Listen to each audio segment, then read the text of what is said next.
El Señor esté con ustedes. Y con tu espíritu. Lectura del Santo Evangelio según San Juan. Gloria a ti, Señor.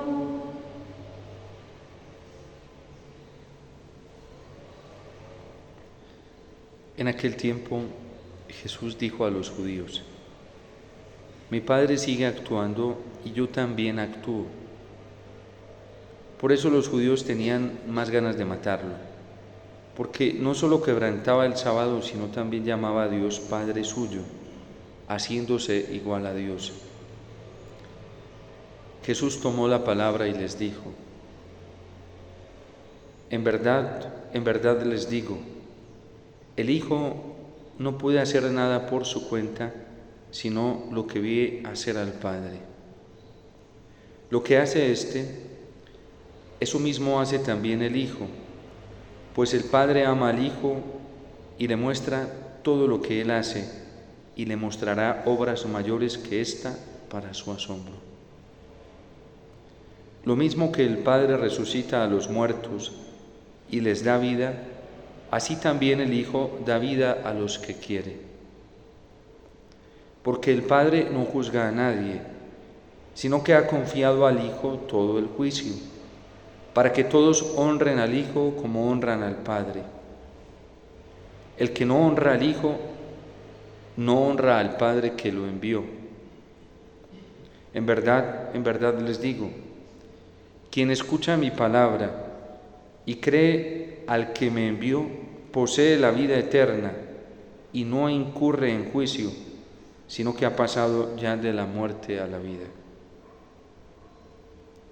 En verdad les digo, llega la hora, y ya está aquí, en que los muertos oirán la voz del Hijo de Dios, y los que hayan oído vivirán. Porque igual que el Padre tiene vida en sí mismo, así ha dado también al Hijo tener vida en sí mismo, y le ha dado potestad de juzgar, porque es el Hijo del Hombre. No los sorprenda esto, porque viene la hora en que los que están en el sepulcro oirán su voz. Los que hayan hecho el bien saldrán a una resurrección de vida, los que hayan hecho el mal a una resurrección de juicio. Yo no puedo hacer nada por mí mismo, según le oigo, juzgo. Y mi juicio es justo, porque no busco mi voluntad, sino la voluntad del que me envió.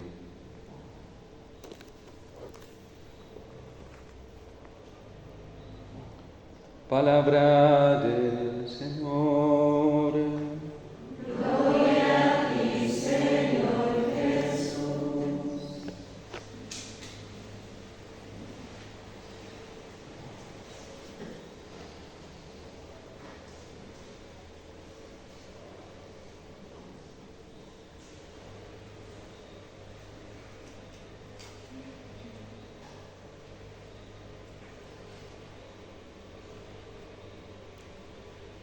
Desde muy pequeño, Jesús comenzó a ser instruido en las Sagradas Escrituras.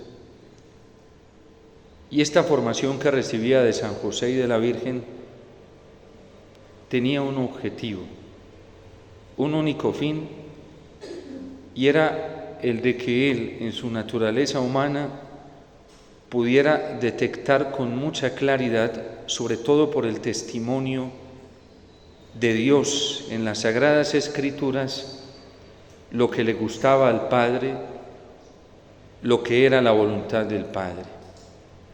Esa voluntad de Dios lo sabía muy bien, porque así lo había aprendido la Virgen, lo había aprendido San José, y así se lo transmitían a él. Esa voluntad de Dios se había manifestado en las Sagradas Escrituras. Ahí había quedado condensado todo el testimonio de Dios a través de hechos, de obras, de acciones que él había venido realizando y que quedaron condensadas de manera misteriosa, pero también extraordinaria en las Sagradas Escrituras. Y de ahí el cuidado de la Virgen y de San José por irle transmitiendo esto a este niño con una fidelidad tan grande que seguramente ya tenían en su corazón y en su memoria aquella recomendación del Pentateuco en el libro del Deuteronomio, cuando decían: cuéntale esto a tus hijos, díselo a tus nietos. Como quien dice, que les quede bien impregnada la memoria, el corazón, de todas estas grandes manifestaciones del amor de Dios. Cuídate de no olvidar estos acontecimientos y estas palabras que Yahvé Dios te ha revelado a lo largo de tu camino.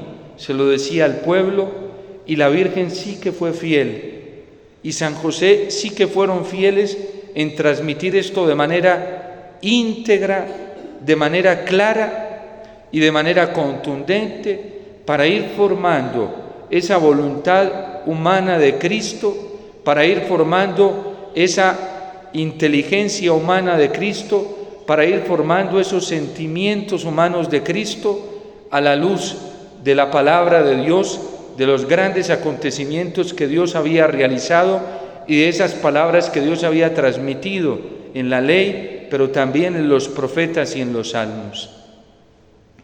¿De dónde entonces le brota todo ese celo a Jesús por el Padre? En su naturaleza humana le brota de la misma tradición que sus padres le cuentan, que sus padres le transfieren, que sus padres le comunican de manera íntegra y fiel. Porque la Virgen no tenía otro manual para saber vivir su vida que lo que ella a su vez había recibido también de su mamá.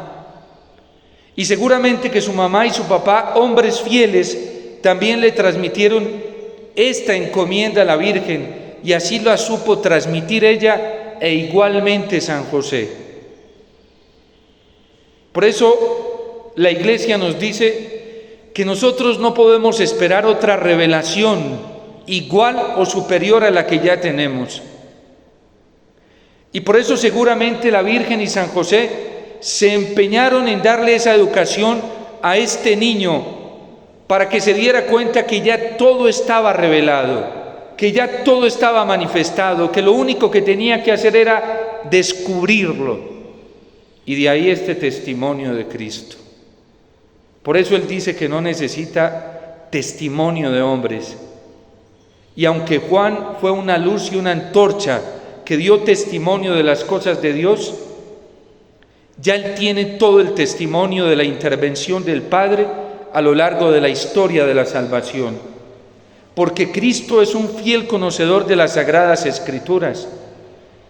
Se hizo igual a nosotros en todo, menos en el pecado, menos en la infidelidad. Igual a nosotros como chiquitos que vivimos en un ambiente quizás a lo mejor no el más propicio, pero igual a nosotros aprendiendo con mucha solicitud cuál era la voluntad del Padre. Y por eso se atreve a decir, porque Él ya ha encarnado eso en su corazón humano. Siendo Él Dios, está descubriendo a través de esas capacidades humanas lo que Él es como Hijo de Dios, y su naturaleza divina, su naturaleza misma, la va descubriendo a través de la fidelidad a Dios, la fidelidad a su palabra, la fidelidad a su voluntad, porque ya la tiene clara. Todo lo que Cristo habla, todos sus discursos, todas sus actitudes no se basan en otra cosa más que en la palabra que Dios ha revelado.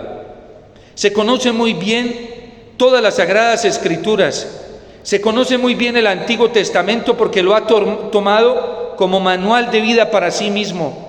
Se conoce la recomendación de los profetas porque ha tomado esa recomendación, esa exhortación y también ese llamado de atención de los profetas, y esa esperanza que ofrece Dios a través de los profetas la ha encarnado en su propia vida. De hecho, es muy particular que Cristo baje al Jordán y reciba un bautismo para pecadores. porque es un bautismo de conversión, es un bautismo de retomar la vida de Dios, pero hasta ese punto llega la kénosis del Señor, que se abaja solidarizándose con nosotros hasta el extremo, y no le dice a nadie antes de entrar al Jordán: oiga, un momentico, yo soy Dios y yo soy inmaculado, no vayan a pensar mal de mí. Si no se les vaya a dar por pensar, no, allá fue, hizo fila con todos los pecadores, sin ser pecador. Por eso dice San Pablo, asombrado, que se hizo maldición, carga con el pecado. Todo lo que Cristo vive en la pasión eran los efectos que debía vivir cualquier pecador, y así murió. De hecho, murió como el peor criminal del mundo, comprendido en ese momento. Roma, que era la máxima potencia,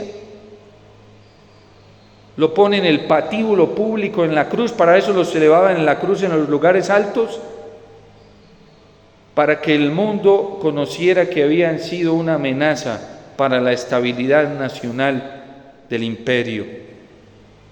Y lo mismo hicieron los judíos. A ese nivel asumió Cristo nuestra vergüenza, y la sigue asumiendo hoy. Pero ¿de dónde le viene toda esa conciencia a Él de lo que debe hacer, de lo que debe encarnar, de lo que debe realizar? De la voluntad del Padre. Mi siervo, y lo sabe muy bien Él, la profecía de Isaías: mi siervo justificará a muchos, porque Él cargará sobre sí todas sus culpas, sus rebeldías, sus infidelidades y sus desobediencias. Y no crean que en su naturaleza humana a Cristo no le cuesta. Claro que le cuesta, pero es la voluntad del Padre.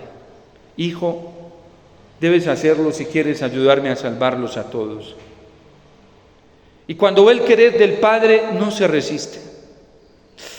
Padre, muy duro, pero yo voy a agradarte en todo. Si eso es lo que a ti te hace feliz y lo que los va a salvar a cada uno de ellos, yo lo voy a realizar, Padre. Por ti y por ellos lo hago. Y por eso el Padre se atreve a darnos un testimonio que Cristo mismo lo trae hoy en el Evangelio de San Juan. San Juan es muy claro al precisarnos eso. Otro es el que da testimonio de mí. Y por eso el Padre habló. Y habló, pudo hablarlo en el monte del Tabor y decir: este es mi Hijo, mi amado, el que me complace en todo. Él me da gusto en todo. Por eso, escúchenlo. Miren que aquí está Moisés testificando eso. A Moisés, que le tocó transmitirle las palabras de Dios a un pueblo rebelde, que murmuraba, insensato, duro de cerviz. A Elías, que le tocó ir y comunicar la palabra del Señor a un pueblo de corazón duro, de dura cerviz, que se rebelaba, que era caprichoso, que murmuraba. Ahora el Padre, en Cristo, está revelando toda su palabra y se encuentra una respuesta humana fiel. Él, en su humanidad, ha acogido mi palabra y la ha acogido con amor y la ha cumplido con amor, y por eso en Él me complazco. Escúchenlo a Él. Desde ahora en adelante no van a tener un testimonio, ni en el Antiguo ni en el Nuevo Testamento, más preciso, más exacto que Él. Pero Cristo le dice al Padre: en mi humanidad, en mi fidelidad, en mi amor a ti, los acojo a todos. Yo quiero que cuando tú me mires, los veas a todos ellos, así hayan sido rebeldes.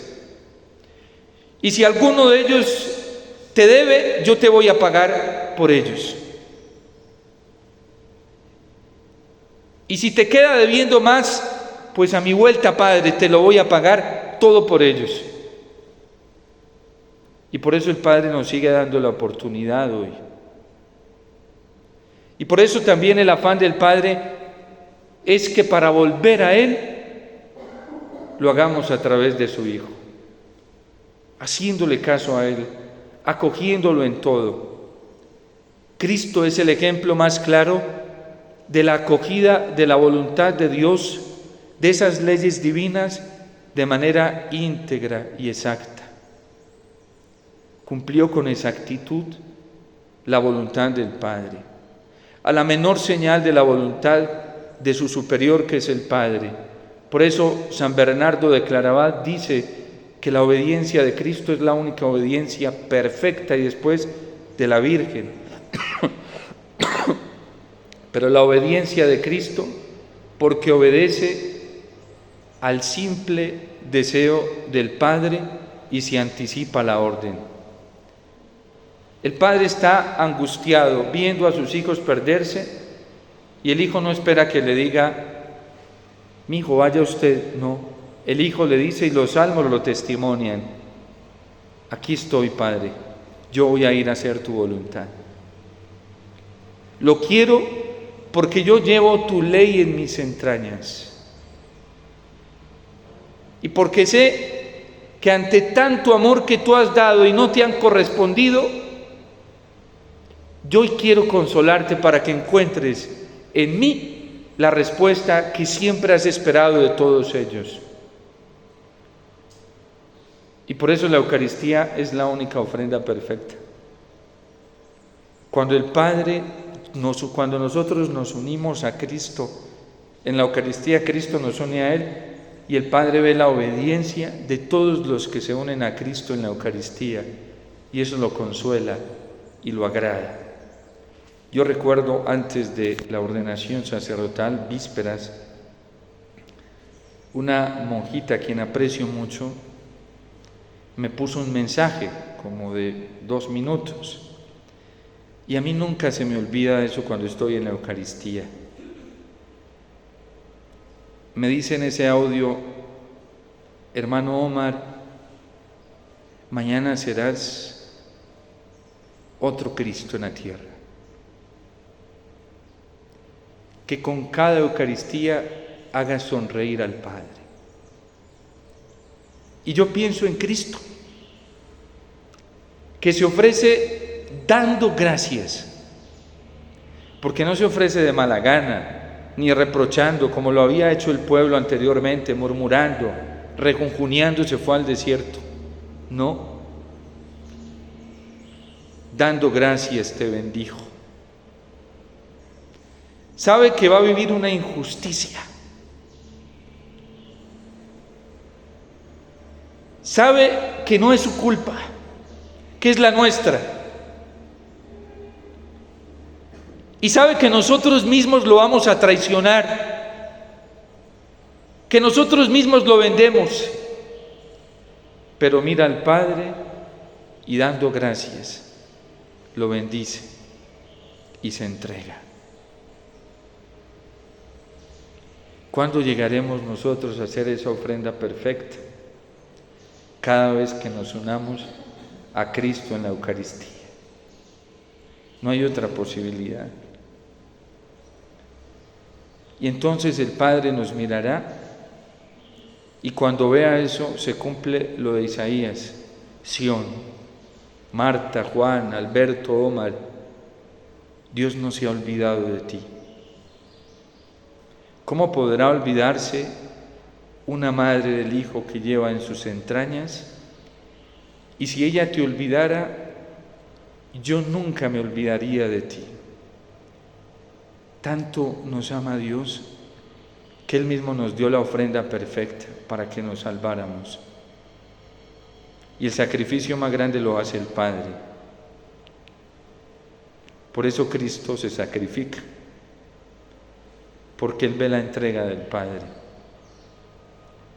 ¿Qué es lo que ven los ángeles constantemente en la presencia de Dios? Todo un Dios omnipotente, creador de todo y dueño, poniéndose por debajo de los ángeles. ¿Ustedes creen que a los ángeles no les da ganas de servir? Cuando por contemplación ven lo que ven, ¿Quién es capaz de resistirse a la entrega y al servicio cuando ve todo un Dios doblegarse ante la criatura? Eso fue lo que el diablo no pudo resistir, ni puede resistir. Los ángeles obedecen por imitación, no por obligación, porque contemplan tanto el abajamiento y la entrega del Padre que quieren hacer lo mismo.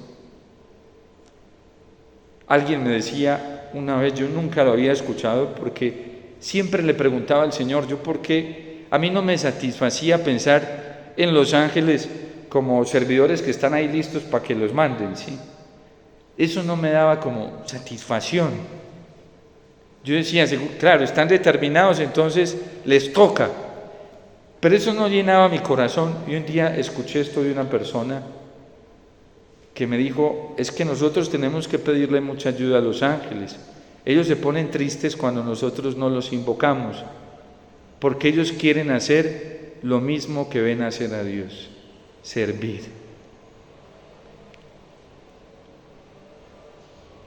Dios Padre se abajó. Y por eso Cristo dice, mi Padre trabaja, hace, y yo lo único que hago es hacer todo lo que le debo hacer a mi Padre. Cristo en la última cena vio cómo el Padre se doblegaba ante la humanidad que lo traicionaba, lo vendía, se aprovechaba de él, lo manipulaba, y sabía que Judas lo iba a vender por unas cuantas monedas, y allá se fue a sus pies a besarle los pies. Y no con simulación, no, porque lo veía al Padre. Sabía que Pedro lo iba a negar, y ella fue y le lavó los pies. Sabía que los otros lo iban a dejar solo, ya lo sabía, él ya lo sabía. Y allá fue y les lavó los pies, se los besó con tanto amor, que si Pedro no hubiera visto esos gestos, Pedro no hubiera sido capaz de encontrar el camino de la reconciliación.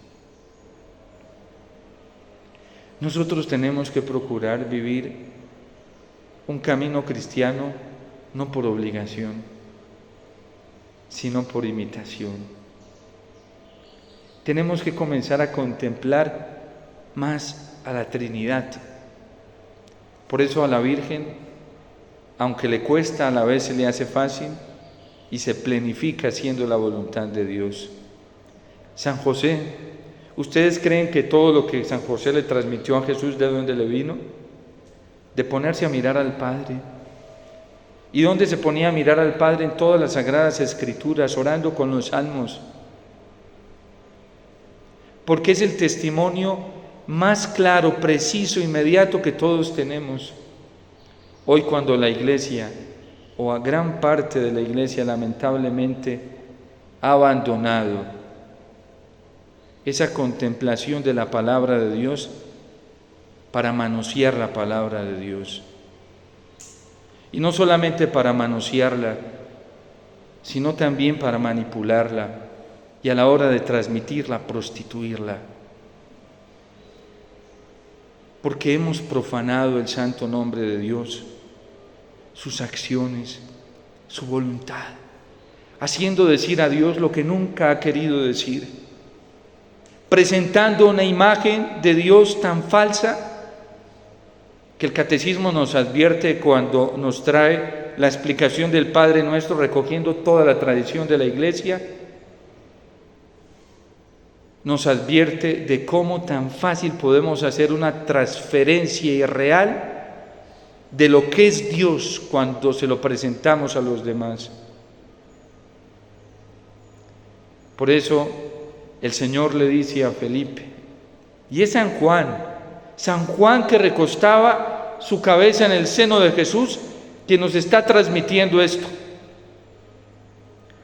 Le dice a Felipe y a Tomás, donde yo voy, ustedes ya conocen el camino. Y le dice Tomás, Señor, si ni siquiera sabemos a dónde vas, ¿cómo vamos a conocer el camino? Tomás, yo soy el camino, la verdad y la vida, y voy al Padre. Y ustedes también están destinados para ir al Padre. Yo ya les estoy preparando todo para que cojan este camino y se vayan por él. ¿Cómo? Haciendo lo que yo estoy haciendo, acogiendo lo que yo estoy enseñando. Y por eso dice San Juan que el que no acoge al Hijo ya mismo se condenó, ya mismo está juzgado y ya mismo está viviendo la muerte. ¡Qué juicio! El no acoger a Cristo en toda su integridad. Por eso San Francisco de Asís decía que el Evangelio no necesitaba glosas, y cuando va donde el Papa a presentarle las constituciones, la norma de vida, va y le lleva textualmente el Evangelio.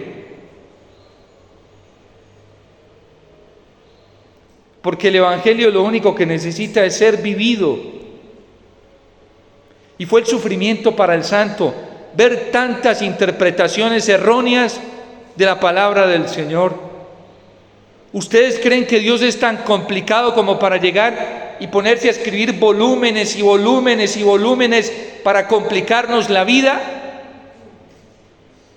Monseñor Alfonso Uribe, cuando conoció al Señor verdaderamente a través de la efusión y el bautismo en el Espíritu, comenzaron a incomprenderlo. Mi director espiritual, a quien le encargaron escribir una biografía de él en la diócesis, me cuenta cómo comenzaban a apartarlo. Y él mismo lo cuenta en sus predicaciones que hoy la diócesis ha publicado.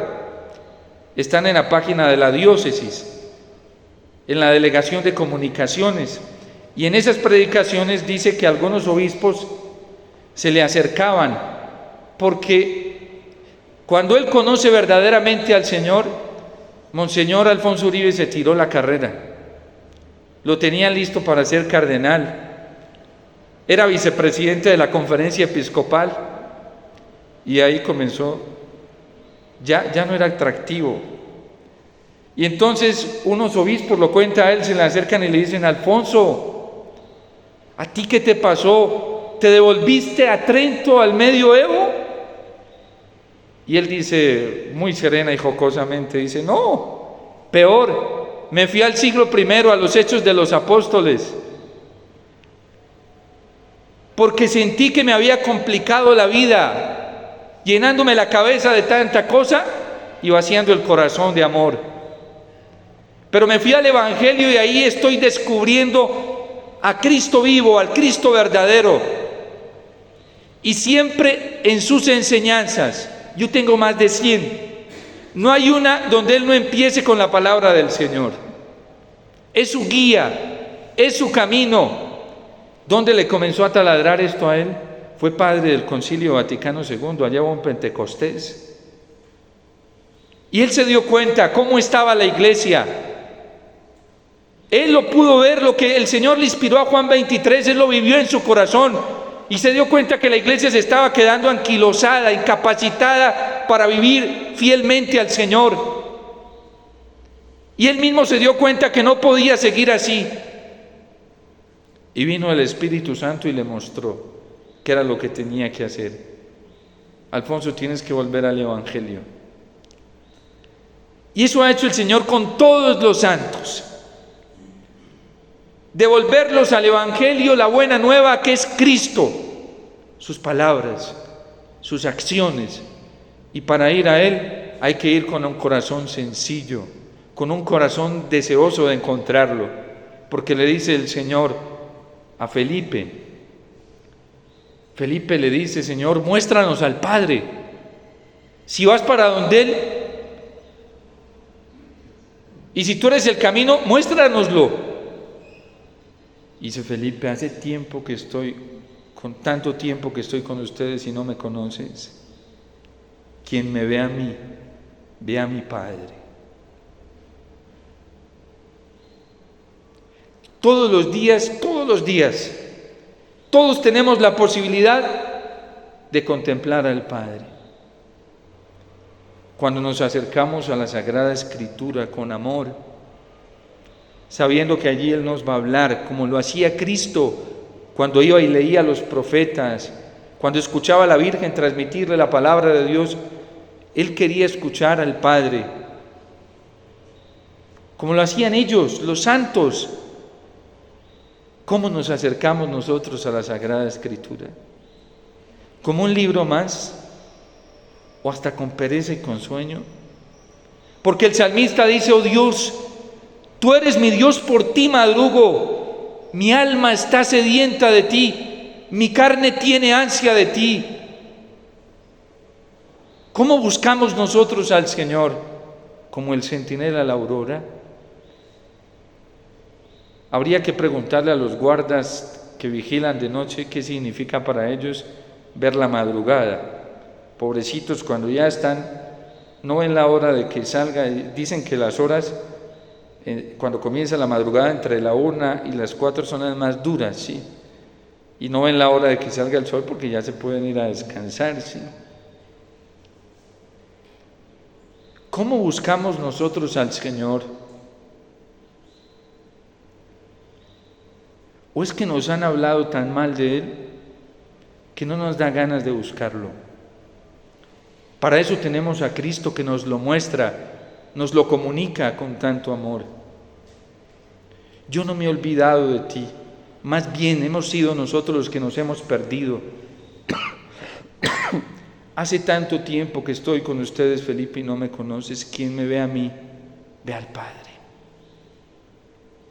Y el anhelo de Jesús en esta Cuaresma es que nosotros verdaderamente retomemos el camino, y el camino es Él, para en la Pascua, aquella noche tan grande que estamos esperando, podamos ver al Padre.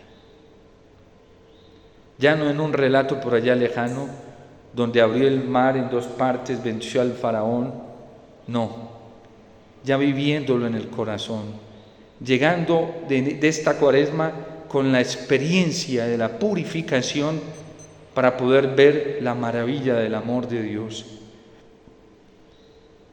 Y por eso el salmista hoy lo canta alegremente, que el Señor es clemente y es misericordioso, que es fiel a sus palabras y que es justo en todos sus caminos. Por eso, que cada uno de nosotros aproveche esta Cuaresma, que no perdamos el tiempo. La gente está perdida.